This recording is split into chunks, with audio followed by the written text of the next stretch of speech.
Good afternoon, Tuscaloosa. Good afternoon, Tuscaloosa and Internet World. How are we doing on a wonderful Wednesday? Welcome into the Joe Gaither Show right here on BamaCentral.com. On YouTube, you're watching us on Facebook and on Twitter as well.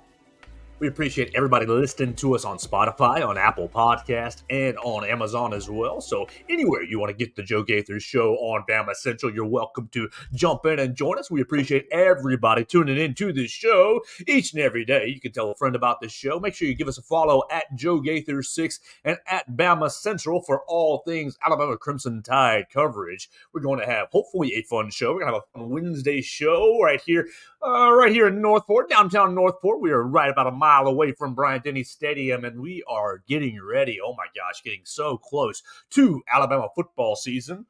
Let me go ahead and plug in my computer so we don't have any issues as far as power goes throughout the show. Looking up at the screen, seeing a little bit of a low battery, and we are good right there. Okay, so yeah, we're right about a mile away from Bryant-Denny Stadium, and we're going to be kicking off the season like next Thursday, I believe, is the opening of Alabama camp. It hasn't actually been announced, but next Thursday is August 3rd, and I believe that Alabama's going to be opening up camp or starting, they'll have the Knicks Kids Luncheon, and everything will get rolling next week. So we are right here on the precipice, and everybody, hang on. We're right here ready for football. And if you're really itching for football, NFL training camps open today. NFL training camps throughout the league open today.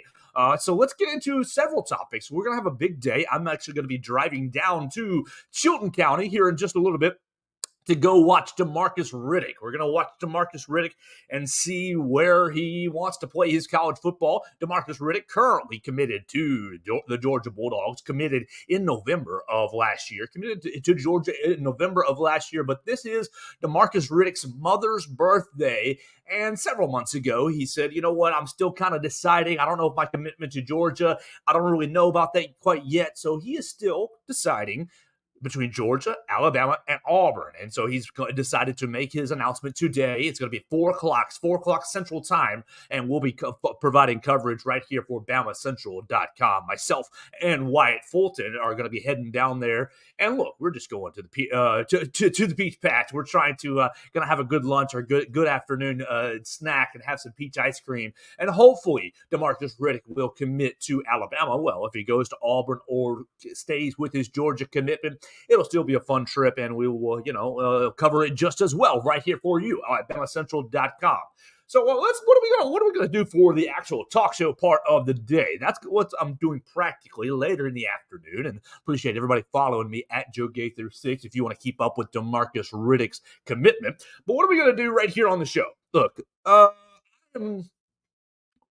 I'm fired up. I'm unhappy. I'm not very happy today. I'm not very happy today because we had some legislation introduced on the Senate floor yesterday. Joe Manchin and Tommy Tuberville introduced the Protect Athletes, Schools, and Sports Act of 2023. All right, you guys all have known since NIL has been enacted or been a factor in college athletics that old coaches, old men, and everybody, the old money people are upset that the kids are getting paid.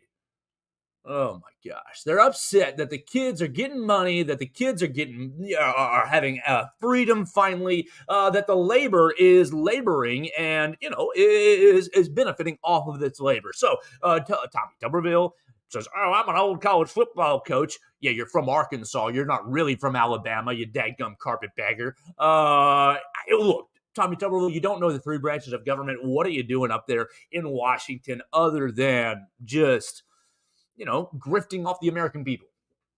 But Joe Manchin and Tommy Tuberville got together and put together the Protect Athletes, Schools, Sports Act, the PASS Act. Oh, we got to have a nice, cool acronym. The PASS Act to regulate NIL, name, image, and likeness, to rein it in, and to control name, image, and likeness. Now, look, I don't really care if you're a Republican or Democrat or where you fall. It doesn't matter to me. That's not neither here nor there. You're all welcome to your own opinions.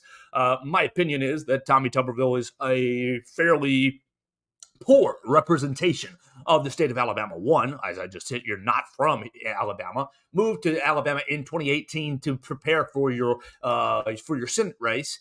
And obviously, you beat Doug Jones. You beat out the Democrat Doug Jones, and no problem. I'm not here to talk about what side should have won this, that, or the other. But Tommy Tuberville doesn't know what he's doing. Tommy Tuberville, look, we all know his history at Auburn, his history coaching at Ole Miss, and his time at Texas Tech. He's been college football coach really since 1980.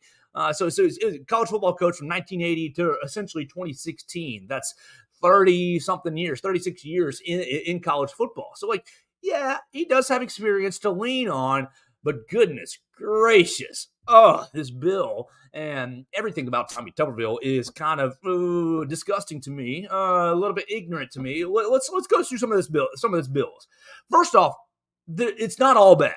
It's not all bad. I will admit it's not all bad because NIL can use a little bit of regulation, and some of these aspects of this bill are positive, I think, for college athletics. But on the whole, and on the outset, I think it's a net negative. All right, let's get into it. We'll go minute by minute here.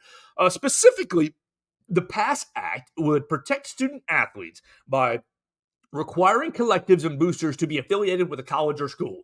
I'm good with that. I'm A-okay with that. You all know, yay, Alabama here in Tuscaloosa, affiliated with the University of Alabama, working hand in hand with the athletes. And, if I want to get in contact or support the athletes, I can do that through Yay, Alabama. I think that's a great idea. Good job, Tommy T. That's not a bad aspect here. All right, here we go. Number 2, establishing a national standard for NIL. What does that mean? What does that really even mean? Very ambiguous there with your number 2 point. Number 3, preserving Title IX by ensuring that nothing in the PASS Act affects the rights of any student athletes or any programs funded through Title IX. All right, obviously, we love Title IX. Title IX, on the outset, you have to protect the women's sports, and, there are several high-profile women's athletes here at the University of Alabama, and we all love our women's sports. We love women's basketball, track and field, softball, gymnastics, really anything where our athletes are wearing Alabama across the front. I don't care, male or female, we're supporting you. All right, good. We want to preserve Title IX. 2 out of 3 on your first bullet point. I'm with.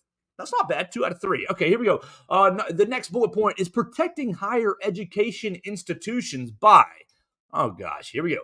Ensuring that schools, conferences, and associations are not liable for their efforts to comply with the PASS Act. You mean, what does that mean? You're not liable if you try to enforce the PASS Act, and basically. I guess it's talking about enforcement of some of these rules that are about to come into play. If universities are trying to, or conferences or associations are trying to comply with the PASS Act, it sounds like they're going to have some leeway to do that. Okay. That's kind of in the gray area. I'm not neither for nor against that. Number 2, prohibiting NIL agreements that involve alcohol, drugs, or conflict with existing school and conference licensing. I've also seen, sexual innuendo or advertisements that basically are selling sex going under this number 2 bullet point as well. And here's what I say to that: if I'm an athlete, obviously, I'm constructing my image. I'm trying to construct my image in probably a positive way. I'm probably trying to construct my image like a Russell Wilson, trying to construct my image like a Bryce Young, Tua Tagovailoa, guys that have nice, clean, wholesome images, and they're making the most money. They're reeling in the most deals. They're making the most money. But if I, maybe I'm an offensive lineman and I don't know, Coors Light, beer, some beer company, let's make it local. You take Avondale Brewery in Birmingham, you take Black Warrior Brewery right here in Tuscaloosa, you take Druid City Brewery right here in Tuscaloosa. Look, I think those guys right here in town do a good job. I'm not like out there guzzling down beer every single night, but when you want to have a good beer, those are great places. And do that on your own time and do that responsibly. But I think, look, come on, you're getting now. You're getting nitpicky. You're getting nitpicky. If an athlete wants to construct his image and pair himself up with, let's say, okay, hypothetically, Nealon Hibbett is the long snapper for the University of Alabama. Nealon Hibbett makes some side money or participates. I'm not really sure how much money he's making, but he is known to play music in Tuscaloosa bars. Play music, entertain the crowd, do that sort of thing. Is Nealon Hibbett now not allowed to promote that he's going to play at Bar X or Bar Y or Bar Z in Tuscaloosa? I think that's absolutely foolish to restrict athletes in that way. Now, look, athletes, if you want to, tie yourself to some of these controversial brands, that's just something you're going to have to deal with. That's just something you have to settle in your own heart, something you'll probably have to deal with your parents and deal with your family. And so I think that, you're getting nitpicky here, prohibiting NIL agreements that involve alcohol, drugs, and then the last part, conflicting with existing school and conference licenses. All right, here we go. We all know, what's the drink of the SEC? It's Dr. Pepper. And where was Bryce Young last year? Right there, starring in the Dr. Pepper ad. So now Bryce Young cannot advertise or make money off his. He can't partner up with Dr. Pepper because they've already got an existing deal with the SEC. We all know Alabama and Nike. You got a kind of a weird deal with Nike going on. So you can't advertise with Nike anymore, or Golden Flake. We'll say Golden Flake, Golden Flake and the Crimson Tide, a winning combination.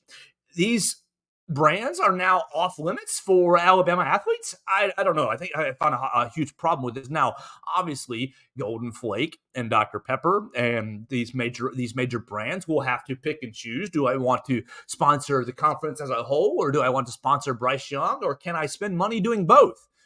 Obviously, it's up to each brand to decide. It's up to each brand to work out their finances, work out their budget, work out their marketing budget. You're highly restricting athletes already with your number two bill under Protect Higher Education. Number 3, requiring student athletes to ask permission to make use of intellectual property. What is intellectual property? IP. It's going to be basically the use of the Alabama A. The Alabama A, I'm not allowed to use it on my show in my logos because it is, trademarked by the University of Alabama. I don't have permission, and I understand that. So number 3 makes perfect sense. And now, look, when you get to Bryce Young, coach, can I use the Alabama A in my commercial? You say absolutely yes. You promote the athletes, whether it's Alabama basketball, track and field, softball, baseball. If the athlete wants to use the Alabama A, I think, you let them. It's part of being scholarship. Now, I do agree that they should have to ask permission because now, going back to the previous point, I don't really think Greg Byrne would be real happy with Nealon Hibbett using the Alabama A to advertise he's playing, playing at a bar in Tuscaloosa, mixing drugs and alcohol, mixing, some of that stuff. I understand. You want to protect the brand of the Alabama A, the intellectual property, the logos, and so I'm on board with that. All right, so now that's 2 sections, and that's 2 sections that I am 2 out of 3 again. 2 out of 3 again. So now we're, what is that? 4 out of 6 points. Now here we go. Preserve the future of college sports by prohibiting inducements. All right, here's the biggest problem right here in the bill. Prohibiting inducements. What does that mean, fellas? What does that mean? Prohibiting inducements, essentially, you're trying to prevent NIL from coming into recruiting. You're trying to prevent NIL from being used to lure athletes onto your campus. And this is where you get messy. This is where you get wrong, in my opinion. This is where it becomes unconstitutional. Because look, these athletes already have value. These athletes already have value when they're in high school. These athletes have value really as sophomores in high school. Let's think about baseball. College baseball recruiting really kicks off around 8th and 9th grade. Why are we after these 8th and 9th graders? They're committing as sophomores and juniors in high school. Why are we after these sophomores and juniors in high school? Why? Oh, because we want them to come to Tuscaloosa, play in Sewell Thomas Stadium, hit big home runs, strike out batters, and we want to win national championships. These athletes already have value at a young age. Look at 24/7 rivals. Look at On Three Sports. These three major brands have made their money, have made their hay, have made their name basically by becoming recruiting services. Now they do other news as well, and they do a great job with it. All three of them have great aspects, but the main hub is recruiting. Why? Because the interest in recruiting is so high. Look, you guys only look at me whenever I have a recruit on. It's okay. Doesn't bother me. The recruits are the money. They're the value. You want to get Julian Sayin. You want to get Anthony Turbo Rogers. You want to get Ryan Williams. You want to get Sterling Dixon. Today, you want to get DeMarcus Riddick. Why? Because they already have value. They're going to be good players. They've shown that throughout their time in high school. I mean, if they're not going to be good players, they're going to flame out in college. Okay, whatever. But you take a chance on the upside. You take a chance on the talent. You take a chance on the player coming to college and continuing to ascend in his career. Look, Arch Manning, yesterday signs his first NIL deal. It looked like it was for $1.5 million with a card trading company. Arch Manning hasn't taken a single snap in Texas, but Arch Manning has value. Look, you say, oh, it's just the Manning name, this, that, or the other, and it might be true. He might be not a great quarterback. Who knows? We'll have to watch and see. Now, I think he's got the pedigree, and we'll work that out in the future. But it doesn't matter whether he's a good or bad quarterback at the moment. He has value. Why? Because Alabama wanted him, Texas wanted him, Georgia wanted him. He came down to those three schools at the very end of it. And you can say, oh, well, Texas put up a huge NIL deal. Fine. That's what Texas deemed Arch Manning was worth to them. Alabama may not have matched it. Or Alabama may have decided, you know what, Eli Holstein and Dylan Lonergan, they're pretty nice. We'll shift our focus to Eli Holstein and Dylan Lonergan, and thus bring them in because they have value as well. Look, everybody pivoted real quick from the Alabama fan base to Eli Holstein, and I think Eli's going to be a pretty good quarterback. He's got talent. The reason you shift is because you can see it. You can see the value. You watch Bryce Young, Mac Jones, you watch Tua Tagovailoa and Jalen Hurts over the last several years lead your Alabama Crimson Tide to 38 points per game, 45 points per game, national championship appearances, college football playoff appearances. The kids matter. Look, I think Coach Saban, absolutely great coach, good coach, real great coach, great organizer, all-world organization. But Coach Saban wouldn't have near the same success if he were pulling in one-star recruits, if it was all three-star recruits, if it was all two-star recruits. No. You need a Jameson Williams. You need a Derrick Henry. You need a Najee Harris. You need a Will Anderson. It's part of the deal. And even as high schoolers, they have value. And so to say, oh, you were going to eliminate inducements is, oh gosh, it makes me sick. Because look, when I'm in college or now that I'm out of college, any company that I want to work for, right now, I'm very happy with BamaCentral.com. Very happy working with Sports Illustrated's home for Alabama Crimson Tide, right there at BamaCentral.com. But let's say I was looking for a job. Let's say I was just out there scouting. And let's say I'm a 5-star recruit. I'm not quite a 5-star host. We'll get there. We're working on that, improving our skills each and every day. But look, let's say I'm a 5-star host. Put me as Colin Cowherd. Boom. Colin Cowherd. Put me as Dan Lebitard. Put me as one of these stars in the media industry, in the radio industry. And you would have people throwing money at me to get me into their company. Obviously, there's other factors at play, but let's just take Dan Patrick. Dan Patrick's perfect, or Pat McAfee, perfect example. Two guys doing it at a big-time level. When Pat McAfee was looking for other opportunities, ESPN came along with $125 million.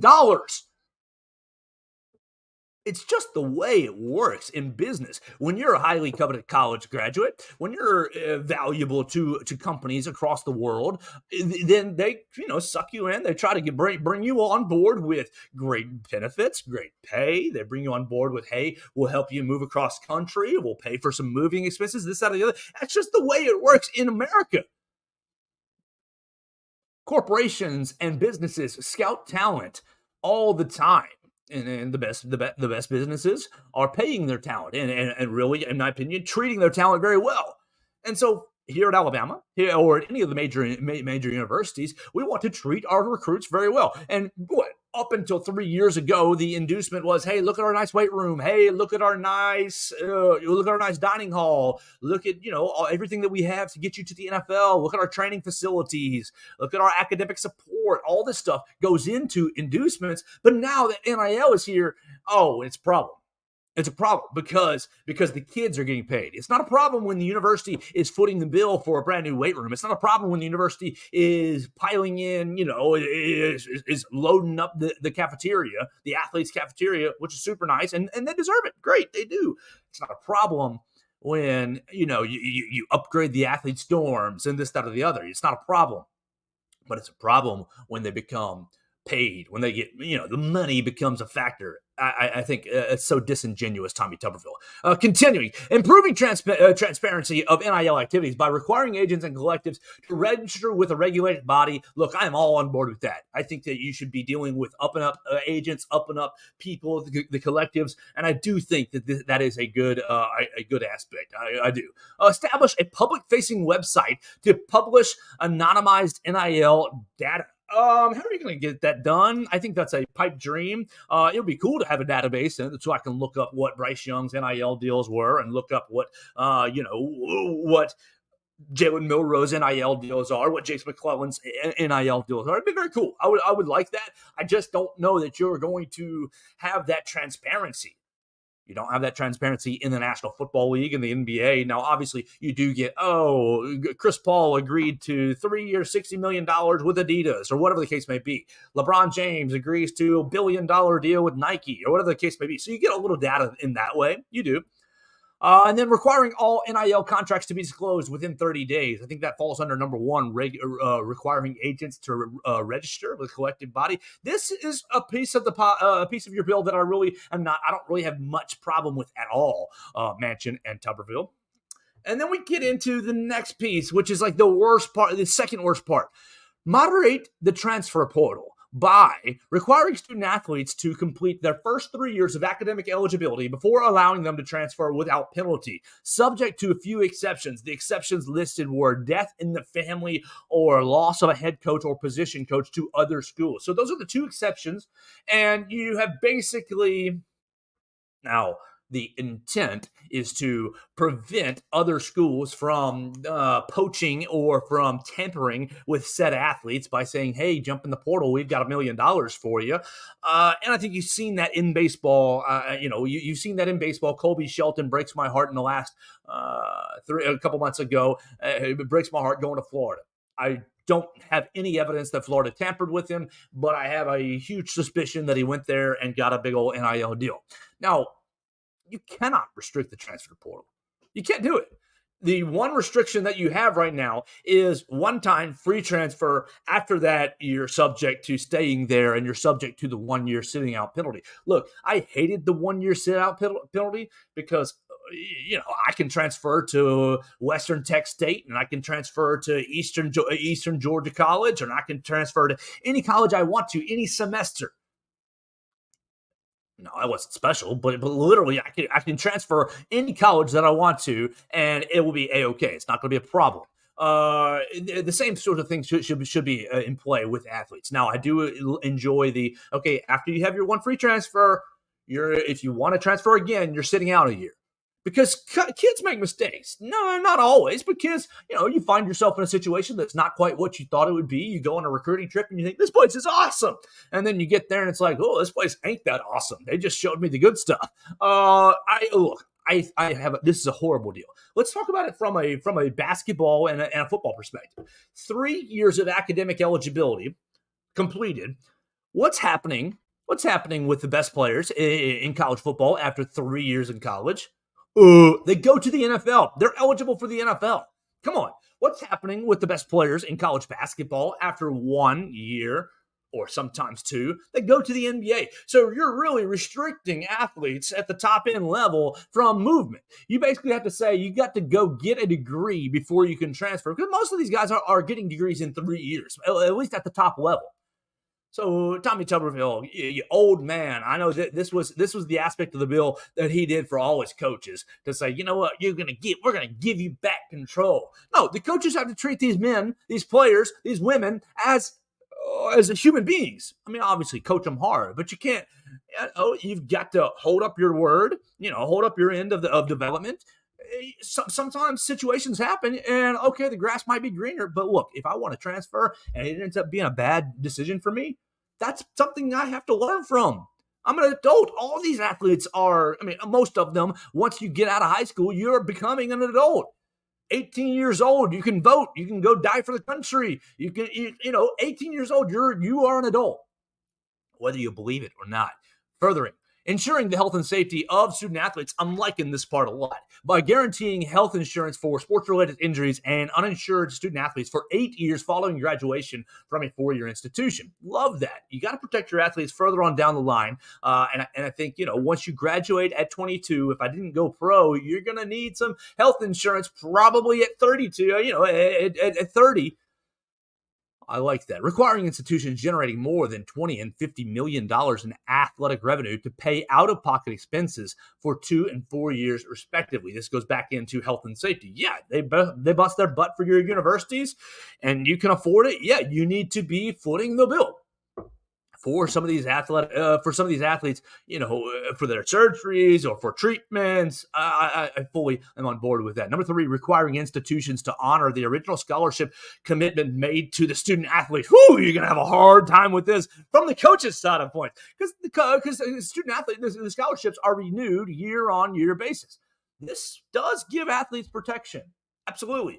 It does give athletes protection on, I just wasn't good enough, or, I had a career-ending injury, or whatever the case may be. This does give athletes protection, and I think it's a little harsh on the coaches. See, I'm going to try to be biased, or try to be balanced, excuse me. I think it's a little hard on the coaches, but I think that it's probably, the most fair thing. Number 4, implementing a uniform standard contract for student athletes' use for NIL deals. I'm guessing this is just going to be some sort of like base level contract. If you need a quickie, if you need something real quick done, you can just pull the uniform standard contract. And so I don't really have an issue with that. Obviously, you don't know what's going into the uniform standard contract, but I do think, it would be nice to have just like a base level. Hey, I need a quick quick paperwork to fill out so that we can comply with requiring agents and requiring NIL contracts to be disclosed within 30 days. I think that probably helps that. Number 5, enhancing curriculum on financial literacy, NIL rights, and relegated legal and regulatory issues. I think that's great. You want to give the athletes financial literacy. What they should have had for us in high school is, here's how you do taxes. Here's how you buy a house. Here's how you budget. And that's base level stuff. I think that it would be great to enhance the financial literacy of all college athletes. I believe that Alabama is doing a great job. Props to you, Greg Byrne, and your staff, with the financial literacy on campus. But you can't speak for the entirety of college athletics. So there's your bill. There's your bill on the PASS Act. Tommy Tuberville and Joe Manchin. Not all of it's bad. Not all of it's bad, but here's the problem. Like, you guys don't know how good you have it. College athletics, the coaches, the old heads, the administration are all talking about how out of control it is, and they don't realize how good they have it. First off, the athletes are not considered employees. So really, the university is footing the bill as far as scholarship goes. So what's that at Alabama, right at $40,000 for that valuation for scholarships? Yes, I've heard Greg Byrne talk about, we spend about $100,000 to $180,000 on athletic care. It goes into, the dormitory, the academics, the food and dining, the facilities, the travel, all that stuff. He basically breaks it down and says the average Alabama athlete is somewhere we're spending that much money on athletic care. That's good. But if you guys make them employees, you're going to have to be spending a lot more. Right now, the NIL outsources the expense, outsources the problem that, the problem, outsources the compensation. You get, Tuscaloosa Toyota involved. You get, Bryant Bank involved. You get Taco Casa involved. You get whoever. Doesn't matter. These are just, local businesses. It doesn't matter who it is. You get these other businesses that are footing the bill because Bryce Young is, in the Dr. Pepper commercial. So Bryce Young is getting paid from Dr. Pepper, not from the University of Alabama.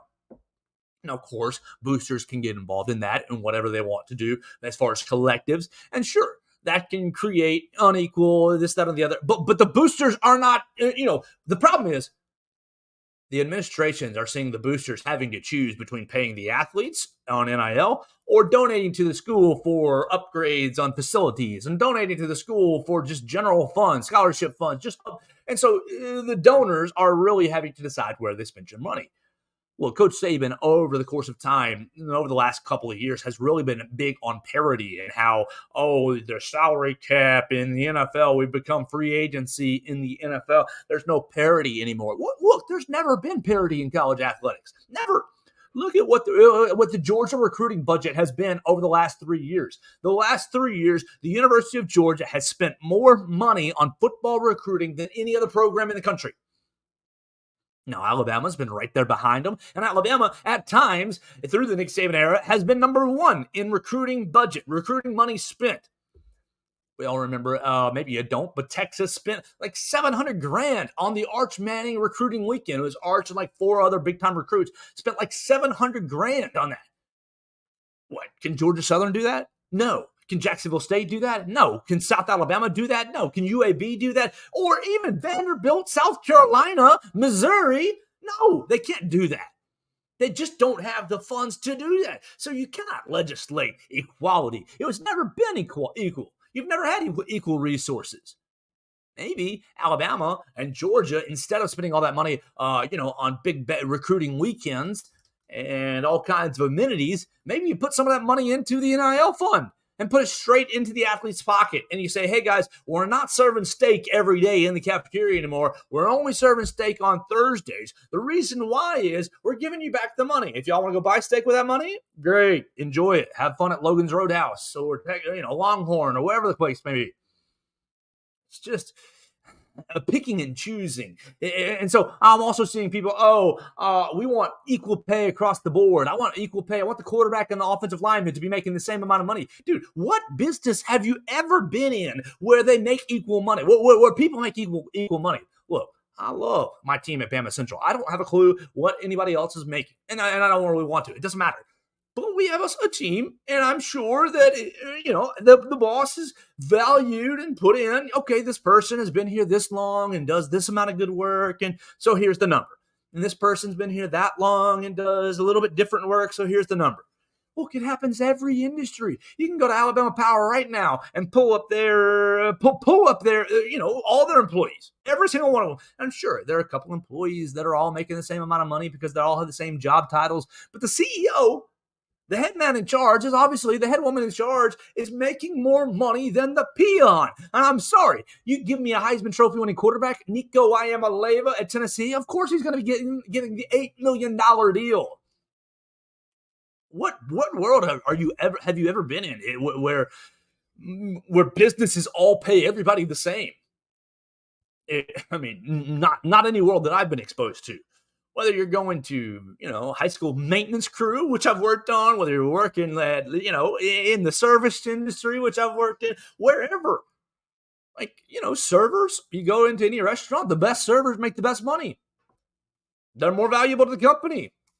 And so that's just the way it works. You look at IT companies and the most experienced programmers and, all the people who are protecting the intellectual property, they're making more money. That's just the way the world works. You can see that in any industry. And I'm sorry if you got a problem that the quarterback is making last year, Bryce Young, right at $3 million, and maybe other players are making $30K, and maybe the volleyball girls are only making $1,500, something tiny. It's just the way it works. Get more eyeballs on your sport. Become more valuable to your university. Whether that be, look, okay, let's just get real honest. Is everybody watching gymnastics? No. Gymnastics is a great sport. We're watching it. But why is Olivia Dunn the most popular? Why is Olivia Dunn the most valuable NIL athlete in college? One, let's be honest, she's beautiful. And then she's making money outside of gymnastics. She's modeling for this company and that company, and she's big on social media and just all the platforms. And so, yes, of course, LSU gymnastics has helped put her on, but she's figured out other lanes to make money and make herself valuable. Just like Nealon Hibbett earlier in the conversation. What long snapper is really inherently valuable? Nealon Hibbett says, hey, I am a long snapper, but I'm also a musician. Let me show off this other talent that you guys can appreciate my long snapping skills. I'm always snapping to James Burnip. I'm always hitting the man right in the chest. But then you hear him play the guitar and you're like, oh, that's cool too. You support him in other ways. These athletes have plenty of opportunities to make their own path and to be creative about what they want to do. And that creativity, look, is afforded to any college student. When I was a college student, I could I had a job throughout college. I made money. If I wanted to, teach an art class or whatever the case may be, you've got musicians who are on scholarship who are teaching instruments. You have academic scholarships who are tutoring for money. It's just the way it works. Welcome to America. So I have a huge issue with the regulation, the desire to regulate the transfer portal, to regulate name, image, and likeness. I'm sorry if you have a big problem with it. But, Alabama, Georgia, Ohio State, Texas, USC, we're the big dogs for a reason. We have the most support. We've garnered the biggest fan bases. And you Alabama fans are loyal. So I'm sorry if Georgia Southern's going to get left behind, if UAB might get left behind, if Missouri might get left behind. Who cares? They're not really competing anyways. Look, let's be honest. How many college football programs are competing for national championships year in and year out? 8, 10, maybe? Now, I think that's going to grow with the expanded college football playoff, and it's going to grow with NIL as it continues to spread and become a thing, because I do think you're going to see the plan and the play become, the talent's going to spread out a bit more. The talent's going to spread out, be dispersed at a more equal rate. And so there will be more teams competing for a national championship, but it'll only be like 15 or 20. Once you get past 20, these teams can't win a national title. Your biggest issue, you cannot legislate equality throughout college sports. You haven't had equality. When you have 125 teams, something on that number of Division I college teams, they're not all playing the same sport. It all says football on a Saturday, but they're not really all playing the same sport. There's levels to this game. We love you, Conference USA, but there's levels to this game. All right, so look, I've warned you out on NIL. If you want to disagree, you're welcome to jump in and disagree. All my comments are always open. Joe Gaither 6 on Twitter, on Facebook, on Instagram. You can leave a comment at any time. But I just think this bill and Tommy Tuberville is a terrible representation of the state. I just think this bill is just a bunch of hooey. Now there's some good parts of it. Look, you get all these agents registered, and you protect the athletes a little bit more, but you can't protect the athletes by restricting them. I think that's the big issue that I'm seeing with this. So, Tommy, you make me sick. Whatever. Hopefully, the state of Alabama can move forward with better senators in the future. That's neither here nor there. But I don't see this bill passing. I see this bill becoming more problematic for college athletics because what are you going to do? Make them employees? Are you going to pay them University of Alabama? Are you going to pay them University of Georgia? Out of your own pocket? No, you don't want to do that. So be careful what you are working for, what you're wishing for. All right, I got one more topic for the day, and it's on quarterbacks. It's on Alabama quarterbacks, former Alabama quarterbacks, Tua Tagovailoa and Mr. Jalen Hurts, both at the podium today to open up training camp. And obviously, we wish all of our former Alabama football players great success in their 2023 season, namely, sidebar, John Mechie returning to the Houston Texans after battling and defeating leukemia. We want to see John Mechie do very, very well with Houston this year and beyond.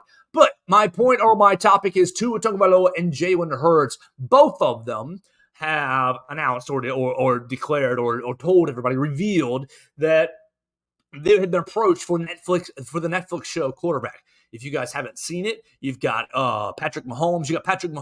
You've got I just drew a blank on the Vikings quarterback. Kirk Cousins. There we go. You got Patrick Mahomes, Kirk Cousins, and Marcus Mariota in the first season of quarterback. And so obviously there's a lot of intrigue behind Mahomes. You see some passion with Kirk Cousins. Like it was a well done series, but Tua Tagovailoa says he was approached for season 2 and declined for this current year. Declined. Why? My man Tua said it got too invasive. There was too much personal life shown from the quarterbacks, and he doesn't want to be involved in that aspect. And then Jalen Hurts also says he declined the invitation to be on quarterback. And why for Jalen Hurts? He said it's just not the right time for the Eagles to be doing that. Both guys, yeah, it seems like they're laser focused. Tua Tagovailoa finishing out his sleeve. He's got a huge Samoan tattoo down his right arm. It looks awesome. It looks incredible. You guys need to check out social media to check out Tua's new tattoo or the completion of the arm sleeve that he worked on. So look, we are going to get wrapped up for the day. Big props to Jalen and Tua. We want to say a shout out also to Bryce Young. Bryce Young being named on day number 1, starting quarterback. NFL training camps are wide open now. Oh, thank God. Cannot wait. We've got football right here around the corner. I'm going to finish my day by going to Chilton County. We're going to go to Clinton, Alabama, and try to see about DeMarcus Riddick. Where will he commit?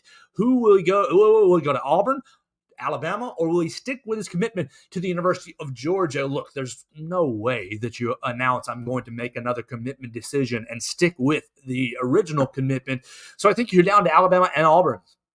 And it'd be very, very, very sad if DeMarcus Riddick went to Auburn. Obviously, we want DeMarcus to go to whatever school it fits him best. But just on a selfish note, it'd be great to have him in crimson and white. And so we will get down to Clinton, Alabama here in just a little while. 4 o'clock Central Time, it will be his commitment. You can follow myself and Wyatt Fulton at Joe Gaither 6 at Fulton. Oh gosh, I had his but I just lost it. So follow us on the Twitter machine at BamaCentral. We'll give you all kinds of coverage for DeMarcus Riddick. So that's going to do it for my show today. We're going to come back tomorrow for Thursday and Friday. We cannot wait to finish up the week. We were just inching closer to Alabama football. I believe next Thursday we'll have some real stuff to get into and talk about. So for the show today, I'm Joe Gaither. You're the audience, and I appreciate you the most. We love you so much. Tell a friend about the program at Joe Gaither on all the social medias. You can follow us on Spotify, Apple Podcasts, Amazon. Find me on YouTube, Facebook, and Twitter, and of course, primarily at BamaCentral.